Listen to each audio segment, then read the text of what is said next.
इस कार्यक्रम के पुण्यार्जक हैं।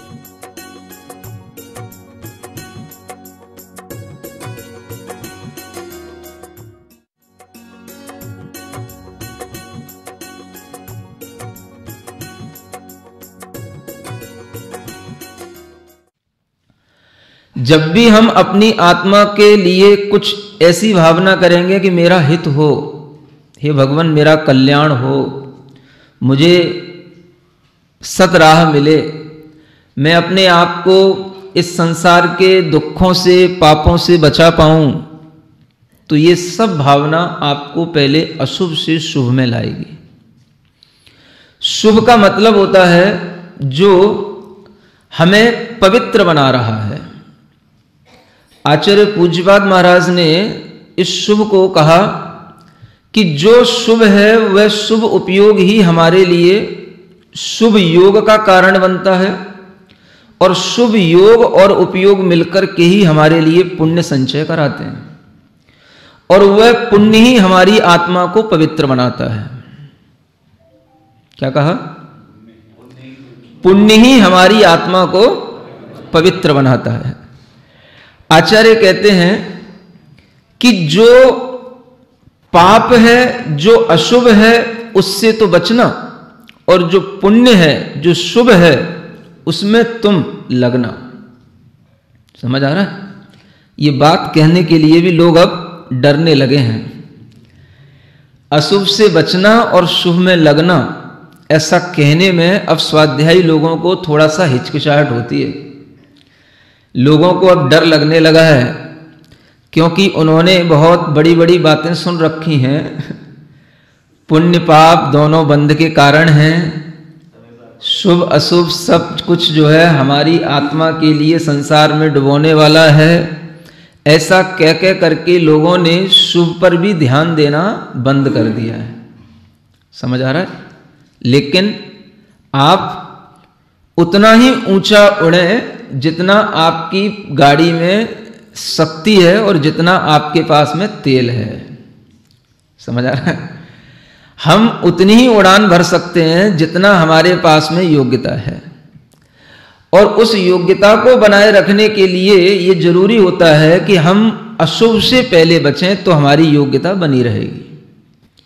लक्ष्य हमारा शुद्ध का होता है, होना चाहिए, लेकिन शुभ का उल्लंघन करके आप कभी शुद्ध की प्राप्ति नहीं कर पाएंगे। ये बात 100% सही है, चाहे समय सार के आचार्य कुंद हो, चाहे प्रवचन सार के आचार्य कुंद हो, या सरवार सिद्धि के आचार्य पूज्यपाद हो। कोई भी आचार्य एक दूसरे के विरोधी नहीं है। कल भी आपको ये बात बताई थी कि इस प्रवचन सार में जो कहा जा रहा है और जो तत्वार सूत्र में कहा है वो बिल्कुल एक जैसा है। लोगों ने भेद बना दिया है। शुभ योग अलग होता है, शुभ उपयोग अलग होता है। ये लोगों ने भेद बना दिया। इसकी भरपाई कल हमने अच्छे ढंग से कर दी थी कि शुभ उपयोग के बिना योग कभी शुभ नहीं होता है। यह बात आचार्यों के द्वारा कही हुई है और सम्मत है, क्योंकि आचार्य पूज्यपाद महाराज ने भी कहा शुभ परिणाम निवृत्तो योगः शुभ। शुभ परिणाम से बना हुआ योग ही शुभ है। शुभ के माध्यम से चाहे पुण्य का बंध हो चाहे पाप का बंध हो, हमें इसकी तरफ ध्यान देने की जरूरत ही नहीं है। पुण्य और पाप के बंध से हमें कोई लेना देना ही नहीं है। एक मोक्ष मार्गी के अंदर बस इतनी बात आनी चाहिए कि हमारे भाव कैसे हैं। इससे कोई मतलब नहीं कि हमको बंध किसका हो रहा है, और बंध को रोकने के लिए हमारे पास कोई साधन है तो वह केवल हमारा भाव ही है। बंध तो जो होगा सो होगा, और बंध की तरफ अगर हमारी दृष्टि नहीं है तो इसका मतलब है हम निर्बंध होने की इच्छा कर रहे हैं, हम मोक्ष मार्ग पर चल रहे हैं। शुभ उपयोग कहने से लोगों के अंदर यह आ जाता है कि इससे पुण्य का बंध होता है। हमें उस पुण्य के बंध की तरफ दृष्टि नहीं रखना, हमें उपयोग की तरफ दृष्टि रखना। उपयोग को शुभ बनाए रखो, अशुभ से बचाए रखो। ये आपके लिए बहुत बड़ा पुरुषार्थ होगा, और इसी पुरुषार्थ से आपको अपनी शुद्ध आत्मा का लाभ मिलेगा। अभी जब हम शुरुआत कर रहे हैं तो आचार्य महाराज यहां पर पहले शुभोपयोग के लिए वर्णन किए, फिर अशुभोपयोग के लिए वर्णन किए, अब आगे शुद्धोपयोग का वर्णन आएगा। समझ आ रहा है? वह वर्णन जब आएगा तब उसकी चर्चा भी करेंगे, लेकिन अभी यह समझना जरूरी है कि शुभ उपयोग के बिना हम कभी भी अशुभ से, पाप से बच नहीं सकते, और अशुभ और पाप का नाम ही संसार है। संसार कैसा है? अशुभमय है और पापमय है। आचार्य समंतभद्र महाराज भी इसी को संसार कहते हैं।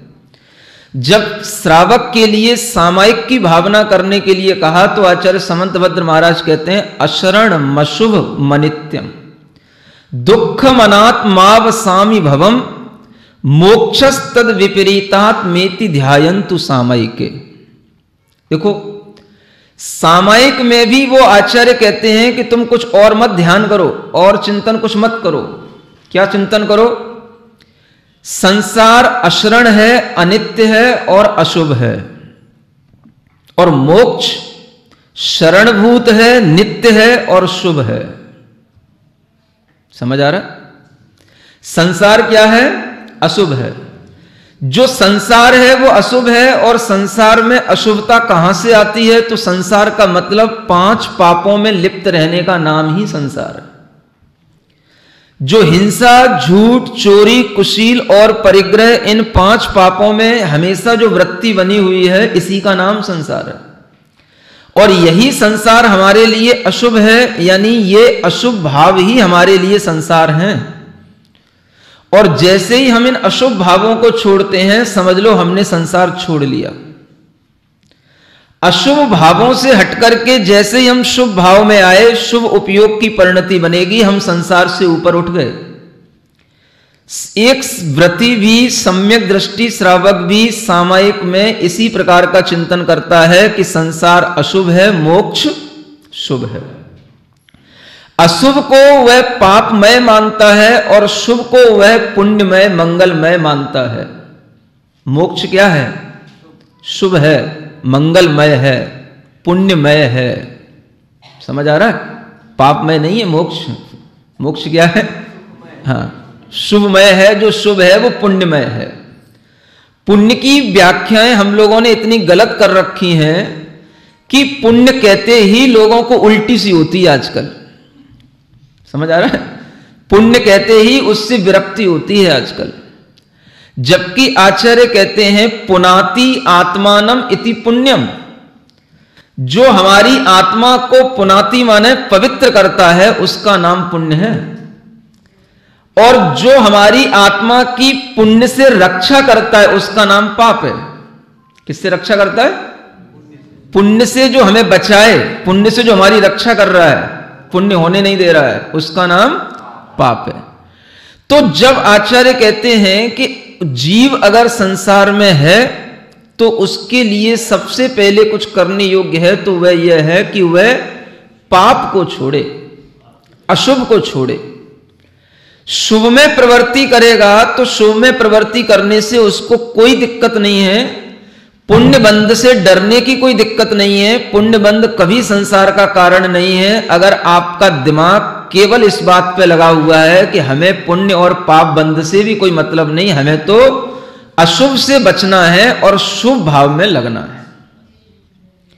शुभ जब आपके सामने आएगा तो पुण्य बंध कराएगा, लेकिन उस पुण्य बंध से आपका कोई संसार नहीं बढ़ेगा। और जिस पुण्य बंध से संसार बढ़ता है, वो पुण्य बंध आपके लिए क्या है वो भी कल आपको बताया था कि जब हम शुभोपयोग में पूरा नहीं ढलते हैं,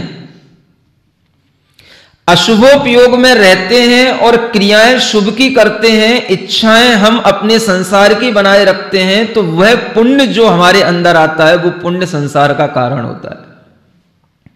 भीतर से उपयोग तो अशुभ है। क्रियाएं हम शुभ करना शुरू कर दिए तो उपयोग में तो विषय आकांक्षा बनी हुई है।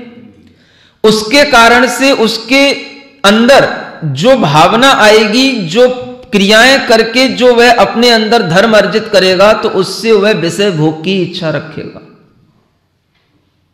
जो बाहर मन वचन काय की थोड़ी शुभ क्रियाएं करेगा उससे उसको पुण्य तो मिल जाएगा, लेकिन वह पुण्य उसके लिए संसार का कारण बना रहेगा, क्योंकि उसका उपयोग भीतर से अशुभ है। तो आचार्य कहते हैं जब उसका उपयोग अशुभ है तो हम उसकी क्रियाओं को, योग को भी शुभ क्यों कहें? किसी ने भी नहीं कहा। मन वचन काय की क्रियाएं शुभ तभी कहलाएंगी जब हमारा उपयोग शुभ हो, और अगर उपयोग अशुभ है तो मन वचन काय की क्रियाएं भी अशुभ हैं, लेकिन व्यवहार में हमें उसे शुभ कहना पड़ता है। यह बात अलग है। जानने की बात यह है कि उसका उपयोग और योग दोनों ही अशुभ हैं, क्योंकि वो किसके लिए कर रहा है? वह सब कुछ संसार की विषय आकांक्षा और विषय भोग के लिए ही कर रहा है।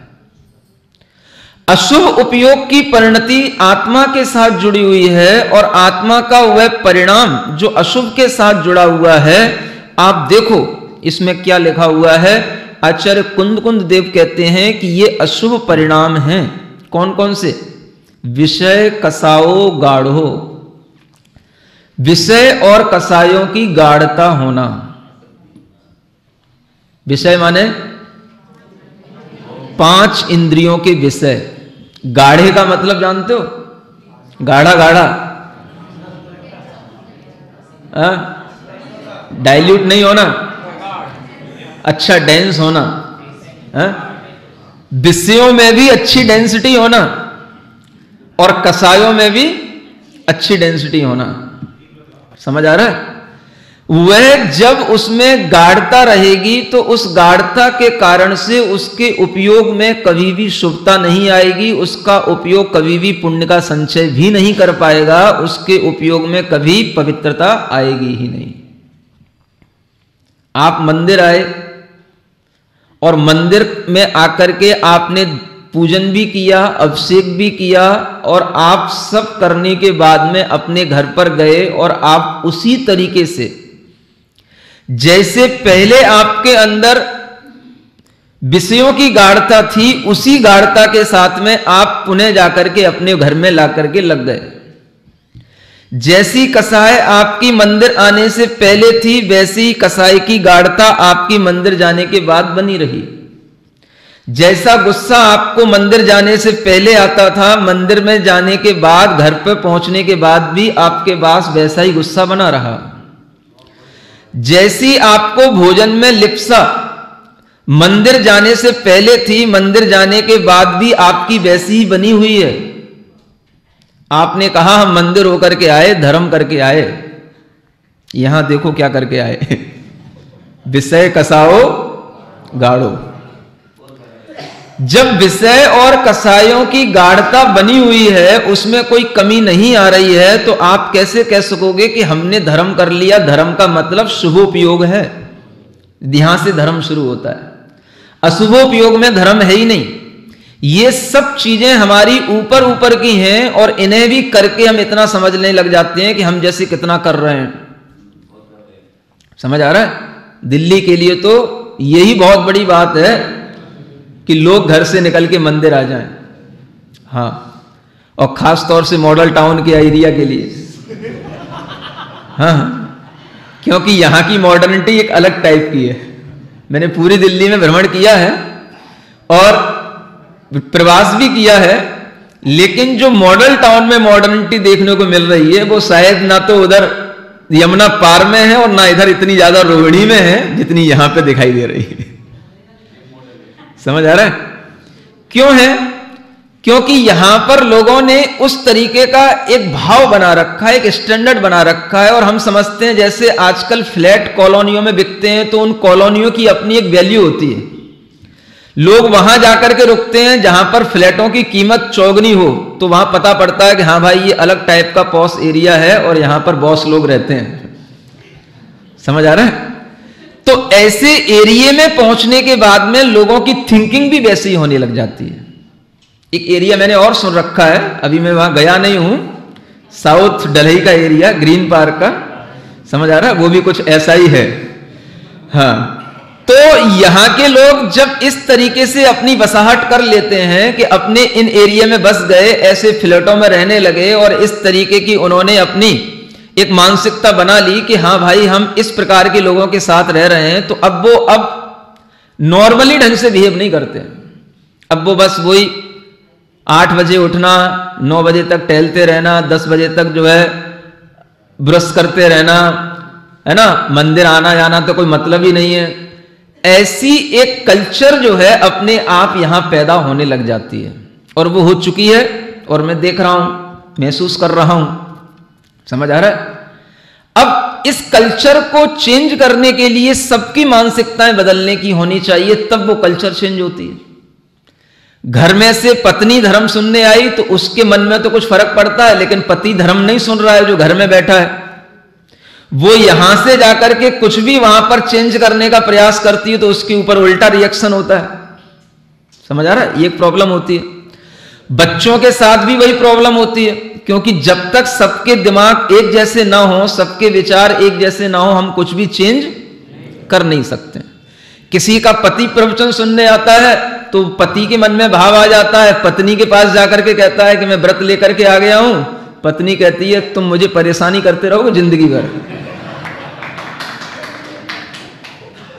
कौन तुम्हें शुद्ध बना करके खिलाएगा? हाथ तो उठा दिया तुमने, है? मैं इसी के लिए बैठी हूं क्या कि तुम्हारे ये आटे पीसती रहूंगी और मिर्ची और नमक और मिर्ची जो है सोचती रहूंगी? समझ आ रहा है? तो जब तक विचारों में एक रूपता नहीं होगी, धर्म पल नहीं सकता।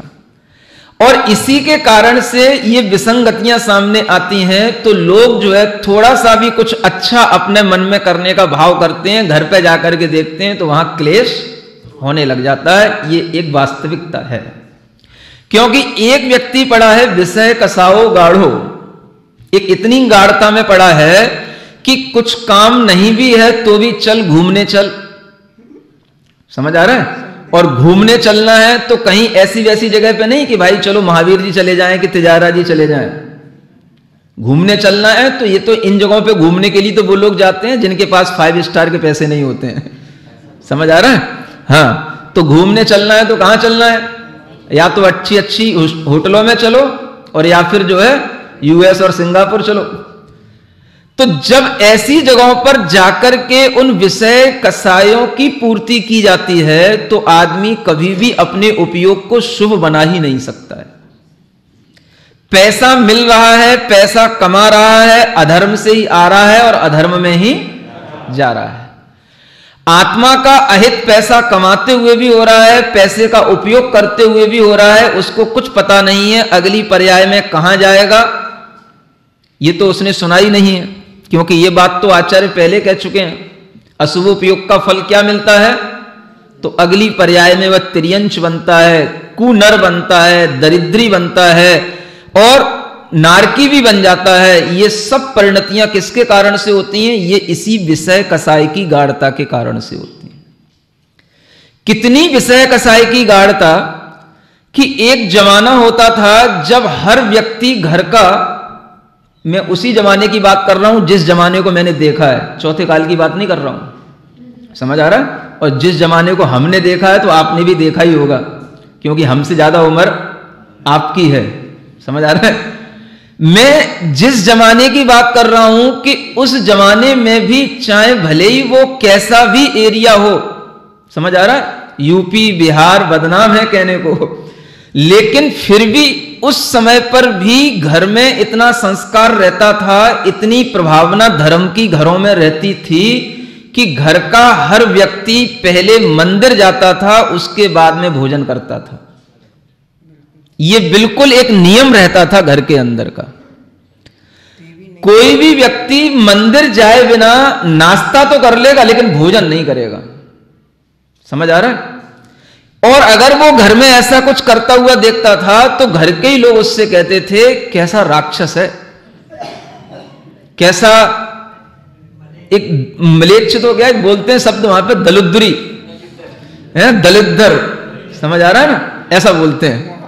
हाँ, तो ये दलिद्दर शब्द भी मुझे लगता है प्राकृत का है। हाँ, वो दरिद्र से दरिद्दर बन गया है, राका ला हो गया वो। समझ आ रहा है ना? कैसा दरिद्री है, माने दरिद्री है। दरिद्री बनने की ये पहचान है। जिस घर के लोग मंदिर आने के बिना भोजन करने लग गए हों, समझ लेना उनका भविष्य ज्यादा अच्छा नहीं है। समझ आ रहा है? ये बात बता रहा हूं आपको। जिस घर के लोग चाहे लड़के हों चाहे बहुएं हों, मंदिर आए बिना अगर भोजन पानी करते हैं तो उनकी वह शौहरत, उनका वह वैभव ज्यादा टिकने वाला नहीं है। ये मैं श्राप नहीं दे रहा हूं, बता रहा हूं, अशुभोपयोग का फल बता रहा हूं, और वो फल यहीं दिखेगा आपको। आप समझ जरूर रहे हो कि हम यहां बड़े अच्छे पॉश एरिया में रह रहे हैं तो हमारा स्टैंडर्ड बहुत बना हुआ है, लेकिन ये स्टैंडर्ड ज्यादा दिनों तक चलने वाला नहीं है। अगर हमारा उपयोग अशुभ बना रहेगा तो पाप का बंध होता रहेगा, और पाप का बंध हमें धीरे धीरे कहीं पर भी ले जाकर के गिरा सकता है। सुरक्षा किसमें है? विषय कसाय की गाढ़ता अगर होगी तो आपके जीवन की सुरक्षा नहीं है। ये विषय कसाय की गाढ़ता को कम करने से ही उपयोग में शुभता आती है। इतना ज्यादा भोजन के प्रति लगाव हो जाना कि हमें भोजन से पहले भगवान का स्मरण भी नहीं आना, ये विषय कसाय की गाढ़ता कहलाती है।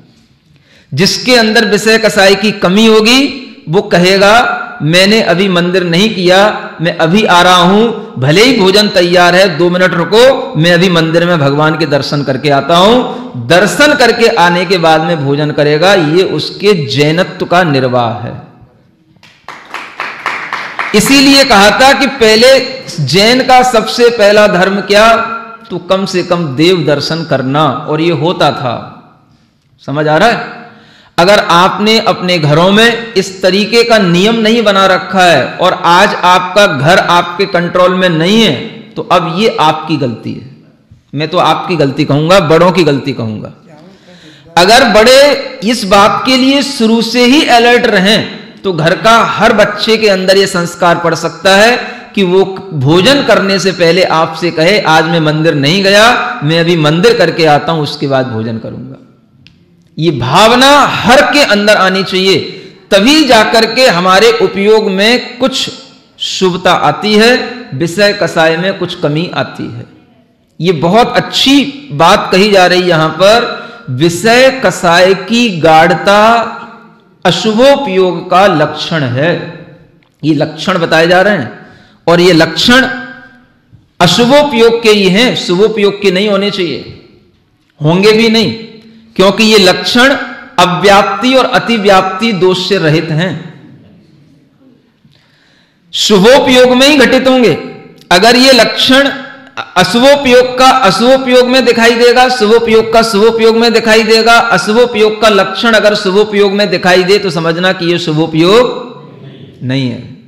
देखो बहुत कठिन बात कहने जा रहा हूं, सुन रहे हो? लक्षण तो लक्षण होता है। ये गाथाएं लाक्षणिक गाथाएं हैं, परिभाषाएं हैं। ये आचार्य कुंद देव बता रहे हैं कि विषय कसाय की गाढ़ता में अशुभोपयोग होता है, ये अशुभोपयोग का लक्षण है। हम शुभ क्रियाएं कर रहे हैं, हमने शुभ योग धारण कर लिया ऐसा कह रहे हैं, और अगर विषय कसाई की गाढ़ता है तो वह शुभोपयोग नहीं होगा। उसके लिए भी नहीं होगा जिसने धर्म करना अभी शुरू किया है, और उनके लिए भी नहीं होगा जो धर्म करने लग गए हैं। क्या सुन रहे हो? एक तो वह जो मंदिर नहीं आता, एक वह जो मंदिर आता है, पूजा करता है, लेकिन विषय कसाओ गाढ़ो। समझ आ रहा है? उससे भी ऊपर बढ़े हम। वह भी है जिसने व्रत धारण किए हैं, व्रती हो गए हैं, लेकिन फिर भी विषय कसाओ गाढ़ो। और भी ऊपर बढ़ जाएं, महाव्रती हो गए हैं, पिच्छी कमंडलू धारण किए हैं, लेकिन फिर भी विषय कसाओ। ये धर्म किसी को छोड़ेगा नहीं। ये परिभाषा सबके लिए है। बाहर से हम कुछ भी हो, लेकिन भीतर की पहचान अगर आपको होगी तो इन परिभाषाओं से ही होगी। इसलिए आचार्य कहते हैं ये अशुभोपयोग चलता चला जाता है। कहां तक? महाव्रतों तक भी चलता चला जाता है। बाहर से महाव्रत हो जाते हैं, लेकिन भीतर से विषय कसाओ गाढ़ो। सहज बात नहीं है, ये सरल बात नहीं है। आप शुद्ध शुद्ध की बातें करते हो, तो छोड़ना बहुत कठिन चीज है, ये हमेशा मान करके रखना। और इसमें हर आचार्यों ने यही कहा है सबसे पहले कि अशुभ से बचो, अशुभ को छोड़ो। अशुभ को छोड़ने के बाद ही आपके अंदर शुभ और शुद्ध की परिणति आएगी। अगर आप शुभ में भी टिके रहने का पुरुषार्थ करते हो तो समझ लेना पंचम काल में आपने बहुत बड़ा काम कर लिया। ये कम बड़ी बात नहीं है शुभ में टिके रहना।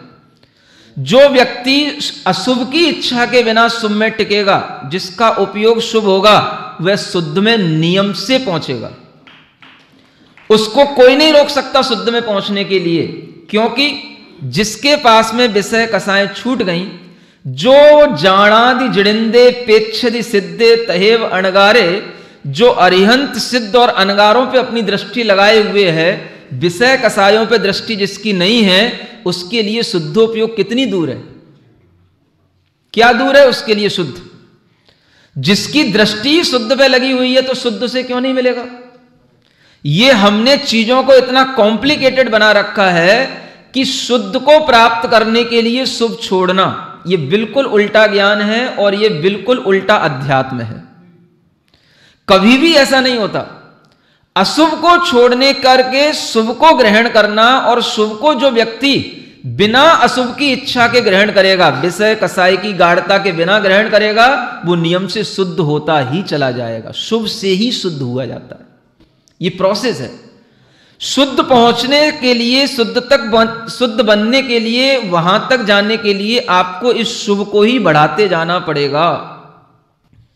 और ये अगर आपको समझ नहीं आएगा तो आपका न तत्वार सूत्र पढ़ना सार्थक है, न समय सार और प्रवचन सार पढ़ना सार्थक है। शुभ बढ़ेगा तो किससे? शुभ किससे बढ़ेगा? शुभ शुभ के ही कामों से बढ़ेगा। जितना ज्यादा आप शुभ करो, पंच परमेष्ठी का श्रद्धान, उनकी ओर दृष्टि, उनका चिंतन, उनका ध्यान और जीवों पर दया, ये जो शुभोपयोग का लक्षण बताया, इसका जितना आप पालन करोगे उतना ही आपके अंदर शुभ बढ़ेगा। अब आपने देखो पंच परमेष्ठी की शरण प्राप्त कर ली, आपके शुभोपयोग में वृद्धि होगी। एक प्रतिमा का व्रत आपके पास आ जाएगा अगर आपने पंच परमेष्ठी की शरण प्राप्त कर ली तो। समझ आ रहा?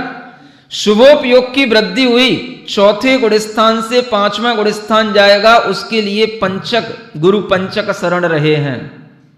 समझ आ रहा है? और उसके लिए वह 5 शरण होने के बाद में अगर वो आगे बढ़ेगा तो कैसे बढ़ेगा?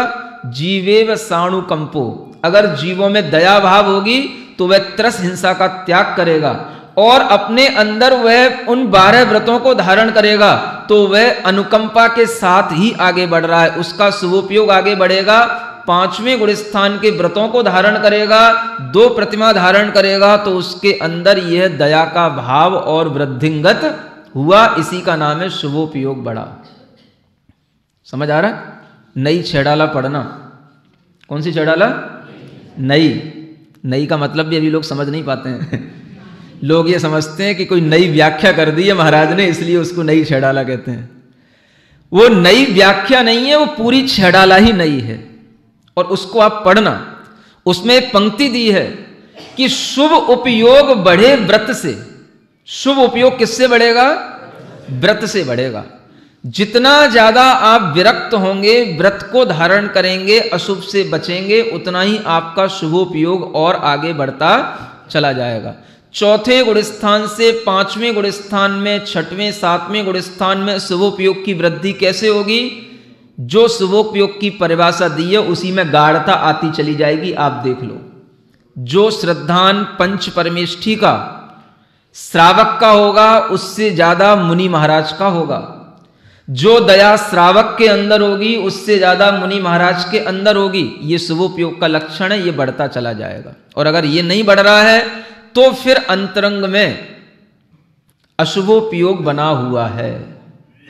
विषय कसाई की गाढ़ता है तो भीतर से अशुभोपयोग रह सकता है, बाहर से व्रत हो सकते हैं, श्रावक के भी हो सकते हैं और मुनि महाराज के भी हो सकते हैं। देखो, श्रावक हो या मुनि महाराज हो, सबके लिए ये ध्यान में रखना जरूरी है, विषय कसाओ गाढ़ो नहीं होना चाहिए। क्या समझ आ रहा है? ये जमाना एक था जब जो है ये सुना जाता था कि भाई व्रतों को धारण करने के बाद में लोग क्या करते हैं कि लोग जो है जैसे मान लो उन्हें एक बार भोजन करना है, समझ आ रहा है? तो एक बार भोजन करना है तो वो एक बार भोजन में जितना भी भोजन करना है वो सब उन्हें कैसा करना है? खूब अच्छा गाढ़ा गाढ़ा भोजन करना है। गाढ़ा जानते हो? हाँ, देखो सुनने समझने की बात है। इन सूत्रों की व्याख्याओं को हम बहुत अच्छे ढंग से डाइल्यूट करें, इसको समझें।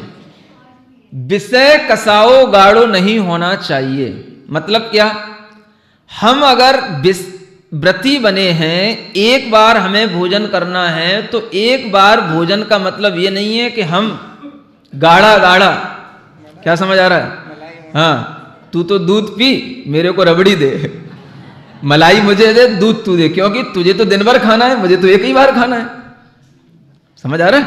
हाँ, तू तो ये सिंपल सा खा ले, ये अच्छा वाला मुझे दे, बिना घी तेल का तू खा ले, ये घी वाला मुझे दे। समझ आ रहा है? क्योंकि मुझे दिन भर चाहिए, दिन भर के लिए ताकत चाहिए, तो मुझे एक ही बार खाना है।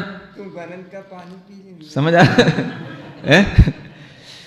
तो ये जो भावना है ये भी भीतर से बदलनी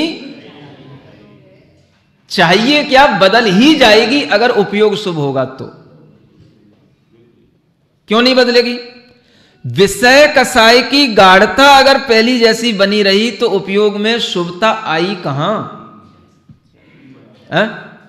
आपके अंदर यह भावना होनी चाहिए कि भाई अब तू खा माल मलीदा, रबड़ी तेरे लिए, हमें तो अपना काम चलाने के लिए 4 रोटी पेट में डालना है, बस अपना काम चलना है।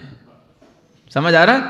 ओंगन लगाने की तरह, गाड़ी में ओंगन लगाने की तरह, बस अपना ओंगन लगाया, काम चल गया, दिन भर निकल जाएगा, तेरे को आशीर्वाद, तू खा पी मस्त रहे।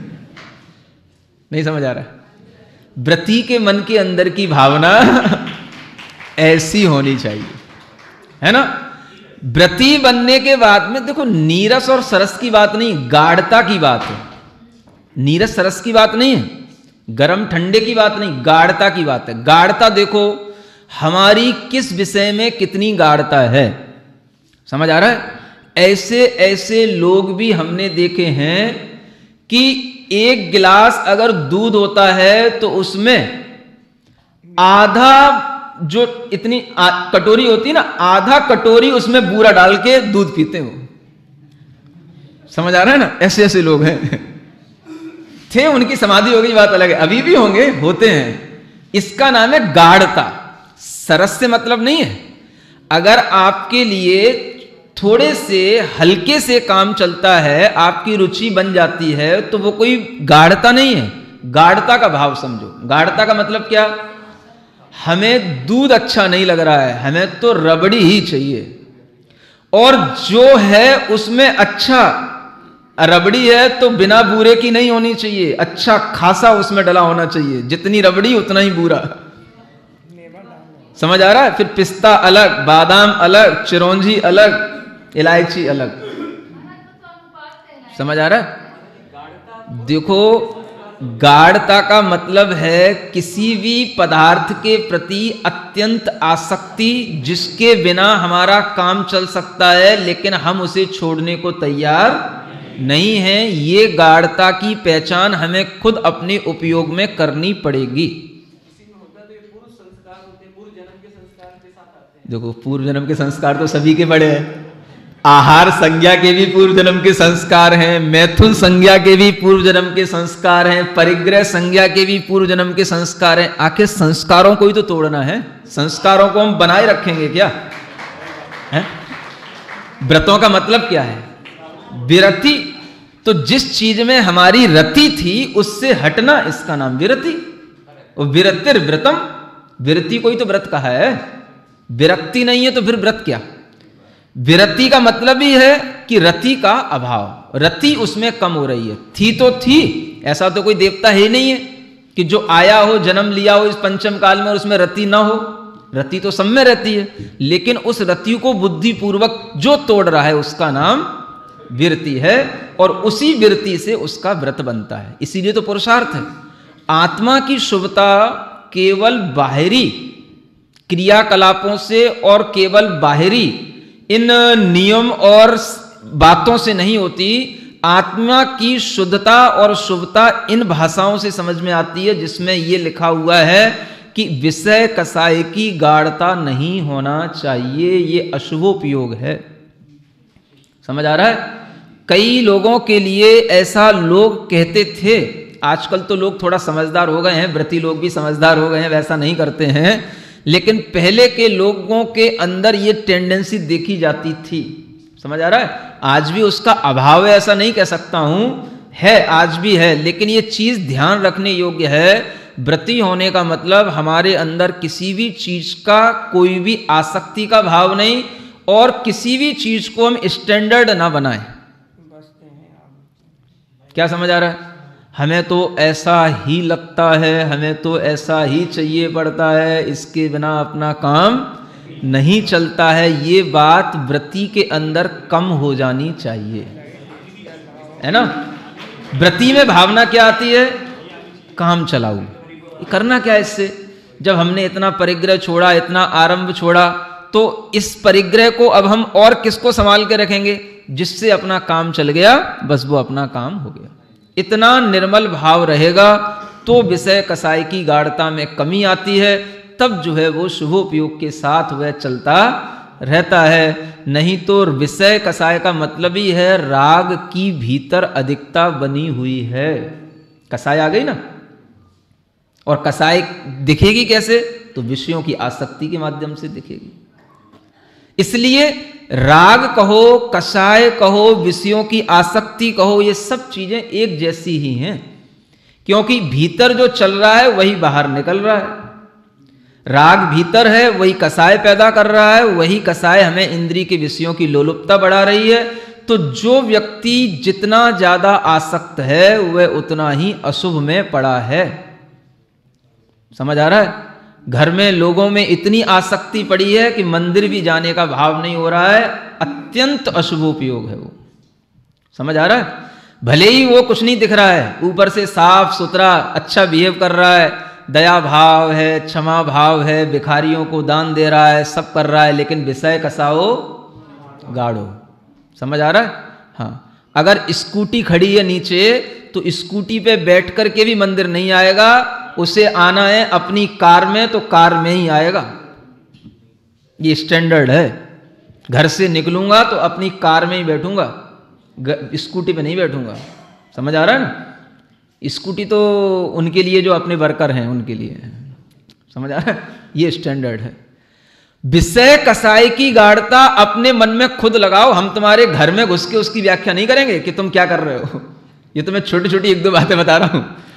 हमारा स्टैंडर्ड हमारी विषय कसाय की गाढ़ता को बताने वाला हो सकता है, और उसके कारण से हमारा उपयोग अशुभ बना रहेगा। आपके लिए जितना भी स्टैंडर्ड बनता चला जा रहा है, ये सब आपके अशुभोपयोग और विषय कसाय की गाढ़ता को व्यक्त करने वाला होगा, और इसके माध्यम से आप जो कुछ भी करेंगे तो वह धर्म सब ऊपर ऊपर का होगा। रात्रि में भोजन नहीं छूट रहा। समझ आ रहा है? एक घर का सदस्य छोड़ना चाहता है, दूसरा उसको अपने साथ में ले जाता है। तूने क्यों छोड़ दिया? क्या जरूरत थी रात में भोजन छोड़ने की? मुझे उस पार्टी में जाना है, मुझे उनके साथ भोजन करना है, मुझे वहां रहना है। समझ आ रहा है? ये सब क्या है? सब विषय कसाय की गाढ़ता है। चल सकता है उसके बिना काम, अगर चाहे तो रात में भोजन नहीं करे, चल सकता है, लेकिन करना है, क्योंकि हमने अपना एक स्टैंडर्ड बना रखा है। अब हम तुम्हारे स्टैंडर्ड से नहीं रहेंगे, और जो स्टैंडर्ड बना रखा है उसे तोड़ नहीं सकते, क्योंकि उसमें अपना अहम जुड़ा हुआ है। समझ आ रहा है? ये जो चीज हमारे सामने है ये बताती है कि हमारा उपयोग अशुभ ही बना रहता है। इसलिए अशुभोपयोग से शुभोपयोग की यदि यात्रा करनी है तो आप अरहम ध्यान करने की शुरुआत करें। अरहम योग ध्यान के माध्यम से अपने अहम को कम करें। अरहम योग क्या है? तो ये यही है। समझ आ रहा है?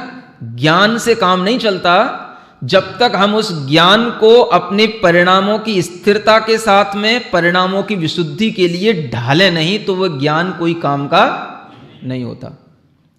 तो ज्ञान जब ध्यान की ओर उन्मुख होता है तो हमारे परिणाम शुद्ध होते हैं। अरहम योग क्या है? लोग पूछते हैं। अरहम योग का मतलब ही है अपने हर तरीके के अहम पर कंट्रोल करना। अहम से अरहम की यात्रा। अरहम का मतलब शुद्ध बनना। अरहम माने शुद्ध आत्मा और अहम माने अशुद्ध आत्मा। जब हम इस अशुद्ध पने को छोड़ेंगे, अपने अहम भाव को छोड़ेंगे, तब हम जो है इस यात्रा पर निकलेंगे।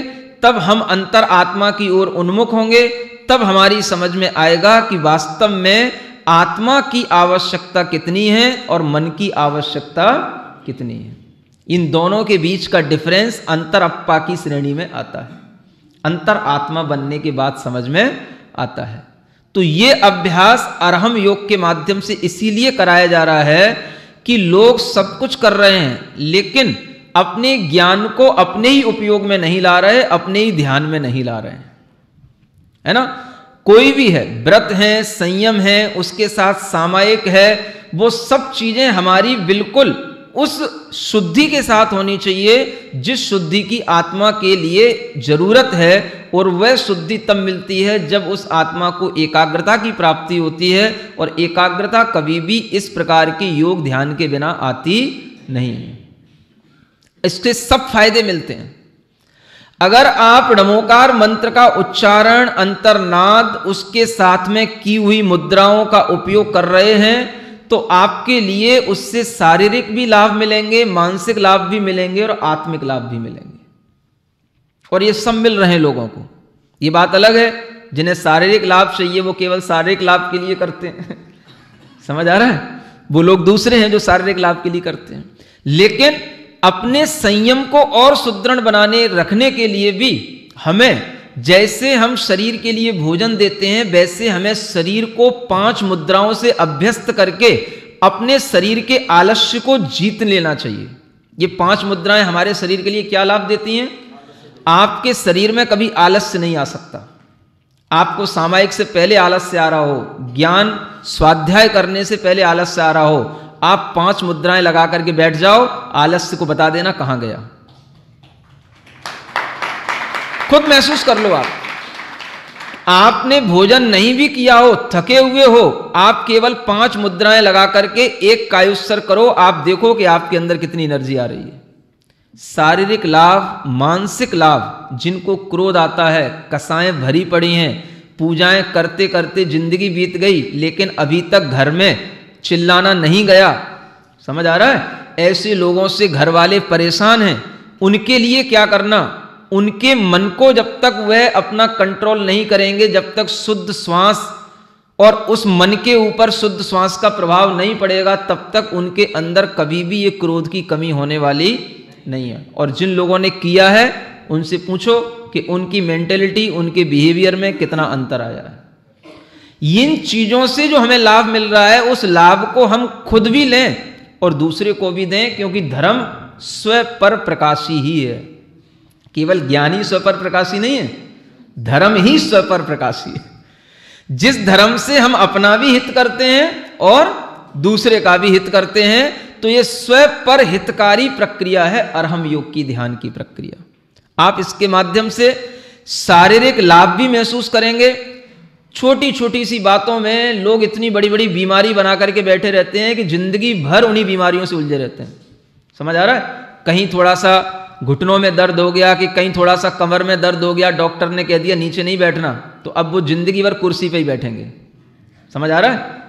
मैंने जब से ये प्रक्रिया शुरू की अरहम योग ध्यान की, न जाने कितने लोगों की कुर्सी छूट गई। समझ आ रहा है? हाँ। और इस ध्यान का सबसे ज्यादा इंपैक्ट हमें इसी रूप में दिखाई दिया है। सबसे ज्यादा जो लोग 10-10 साल से जमीन पे नहीं बैठे थे, वो अब जमीन पर बैठने लगे और घंटों घंटों बैठ करके अब ध्यान करते हैं, योग करते हैं। अब बताओ इससे अच्छा फायदा और क्या मिलेगा आपको? है? शारीरिक लाभ अगर होगा तो मानसिक लाभ भी होगा। आपका शरीर अच्छा होगा तो आपका मन भी सामायिक में लगेगा, ध्यान में लगेगा। अगर आपका शरीर जो है सही नहीं है, शरीर में कष्ट है, रोग है, तो आपका मन भी सामायिक आदि में नहीं लगेगा। तो ये हमें पूरी की पूरी प्रक्रिया खुद णमोकार के माध्यम से, आसनों के माध्यम से हमें ज्ञानार्णव आदि ग्रंथों में बताई गई है, लेकिन हम इसका उपयोग किए नहीं अभी तक। ये सोच करके ये तो सब मुनि महाराज के लिए है। समझ आ रहा है? एक और लोगों की धारणा बनी रहती है, ध्यान तो श्रावकों को होता ही नहीं है। उसमें लिखा हुआ है, ज्ञानार्णव में लिखा हुआ है, ध्यान श्रावकों को होता ही नहीं है। समझ आ रहा है? और मैंने भी नई 6 डाला में लिखा है, ध्यान श्रावक को होता ही नहीं है, और फिर भी मैं ध्यान करा रहा हूं। नहीं समझ आ रहा है?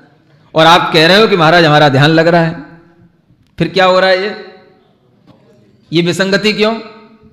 इसका भी टेस्ट करो कि वहां लिखा है वो गलत है कि यहां जो हो रहा है वो गलत है, कि वहां लिखा है वो सही है और यहां हो रहा है वो भी सही है। क्या बोले? बोलो। है? दोनों सही है। इसका मतलब है आपका ज्ञान सम्यक ज्ञान की तरह काम कर रहा है।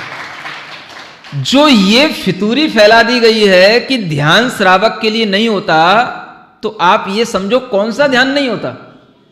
क्या श्रावक धर्म ध्यान नहीं करता? अगर श्रावक धर्म ध्यान ही ना करेगा तो सम्यक दृष्टि कैसे बनेगा? व्रती कैसे बनेगा? और व्रती बन के भी अगर धर्म ध्यान नहीं करेगा तो फिर व्रती बनने का मतलब ही क्या होगा? जहां से सम्यक दर्शन शुरू हुआ वहीं से धर्म ध्यान शुरू हुआ। धर्म ध्यान शुरू होगा तो पंच परमेष्टि से जुड़ेगा, अपनी आत्मा से जुड़ेगा, धर्म ध्यान तो करेगा ही। तो कौन सा ध्यान श्रावक को नहीं होता? तो आचार्य कहते हैं ऐसा निर्विकल्प ध्यान जो हमारे लिए शुक्ल ध्यान के रूप में होता है, केवल ज्ञान का कारण बनता है, ऐसा ध्यान श्रावक को नहीं होता। लेकिन श्रावक धर्म ध्यान करने का अधिकारी है, और वही धर्म ध्यान करने की ये पद्धति है जो आपको बताई जा रही है। सीधे सीधे किसी से कहो आत्मा का ध्यान करो, पंच परमेष्टि का ध्यान करो, नहीं कर पाएगा व्यक्ति। जैसे आज के व्यक्ति के लिए कोई अच्छी चीज देने के लिए एक अच्छी दुकान बनानी पड़ती है, अच्छा उसके लिए जो है मतलब शोरूम दिखाना पड़ता है, वैसे ही ये अरहम योग की प्रक्रिया आपको, समझ आ रहा है?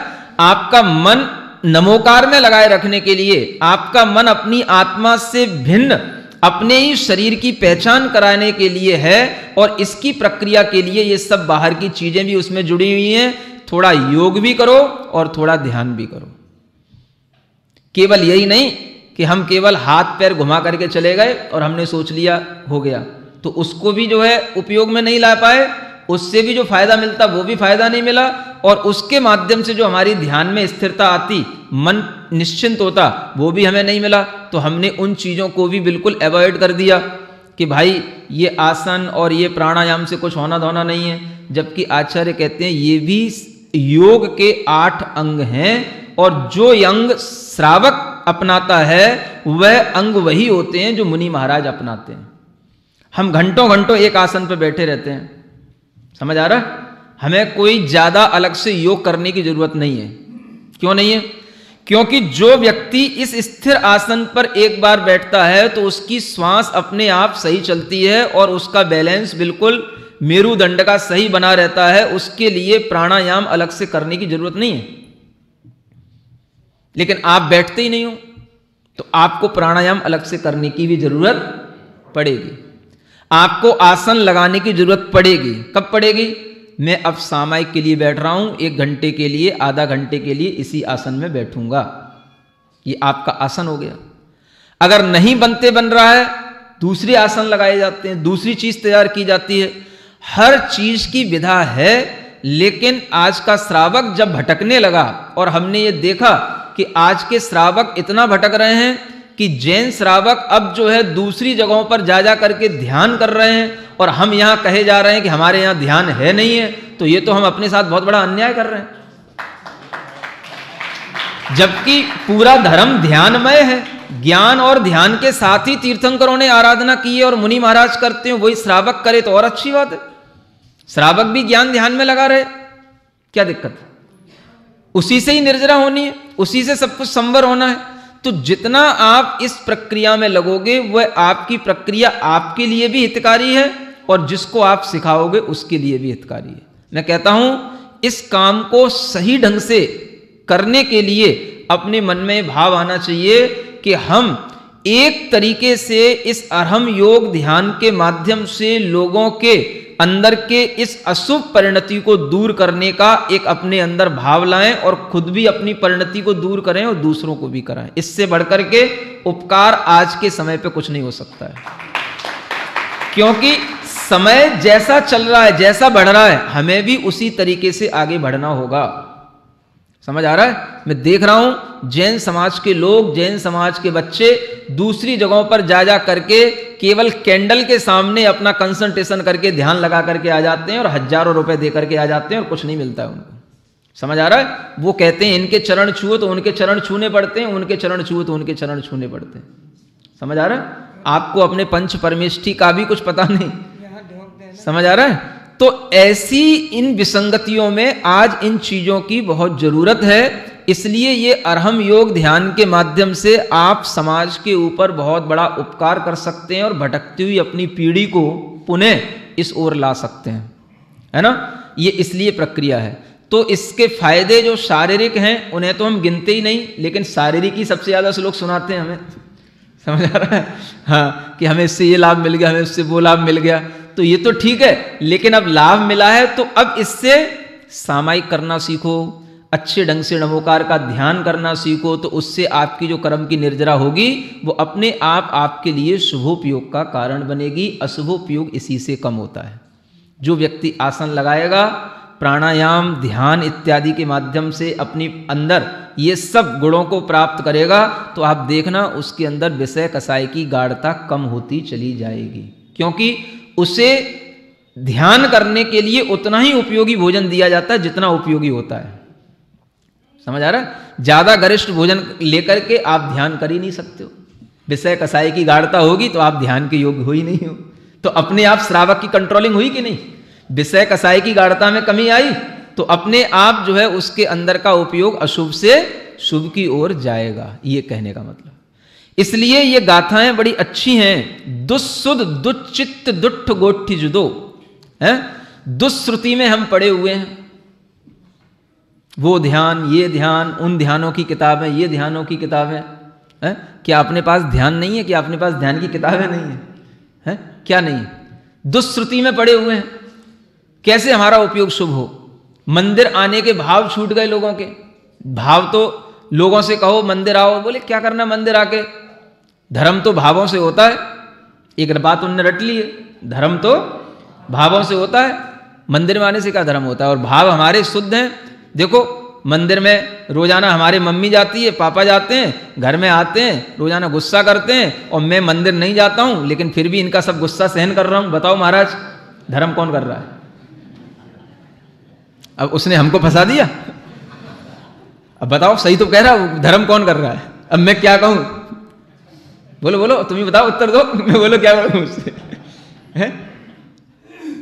मैं इनका गुस्सा सहन कर रहा हूं, मैं क्षमा भाव धारण कर रहा हूं मेरे अंदर, है ना? उनका ध्यान करते करते गुस्सा कम हो गया। अब वो क्या कह रहा है?